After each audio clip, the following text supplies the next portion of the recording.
Yeah. Portrait of Rhodri Morgan beheaded. Blood pouring out of his eyes.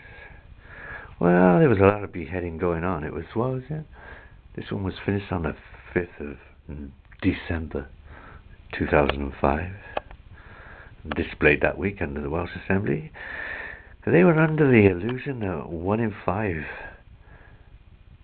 people will have some kind of mental or emotional upheaval and not be the same afterwards. And in fact, it's supposed to be 1 in 4. So, yeah, he's a traitor to all sort of socialist principles I was ever brought up with. And art therapy, it's cathartic. It was my Christmas gift, sort of like Christmassy kind of writing, and a couple of flowers chucked in for the process. I like flowers, as you'd no doubt guessed. Yeah, art therapy. He asked Doc Gibbon about music therapy. Hey Doc, what about music therapy, Doc? Yeah? Alright. What about art therapy, Doc? What about giving people enough money to live on so they can do a bit of art therapy, Doc? So they don't have to starve when they're doing these friggin' paintings and stuff. Yeah, what about that, Doc? Yeah. I quite like this one because this is the first kind of face on a banner I'd done. I hadn't squid it all off first. It was just total freehand, and I think it's a pretty good likeness, apart from that blood from the eyes and the bullet wounds in the head and the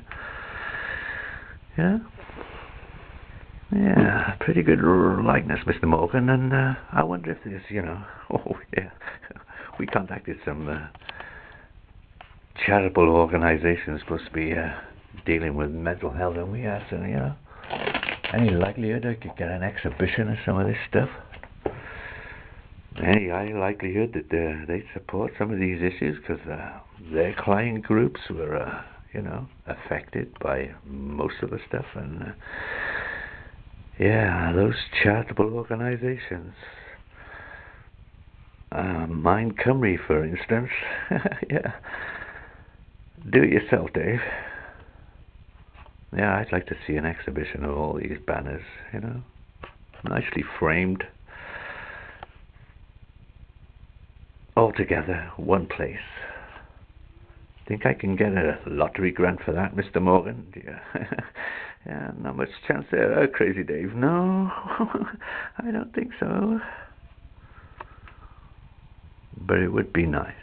It's a dream I've got. Perhaps, it will happen. Yeah. And maybe then we can all understand why it took you so long, Mr. Morgan, to do nothing, to ignore it, or even speak to me when I was down there. Just walk away. Yeah, not much of a leader there, Mr. Morgan, were you? Not really engaging with, the public there, and social exclusion? Yeah, I felt socially excluded, Mr. Morgan. You can all bullshit the electorate that you're concerned about social exclusion when you practiced it on a daily basis every day that I turned up there. You and the rest of the 60 members of the Assembly. And I think you all ought to have your assets stripped. And I think you all ought to do a little time. And I think you all ought to be banned from ever taking public office again, Mr. Morgan, for your criminal negligence towards the health and welfare of vulnerable adults, me in particular.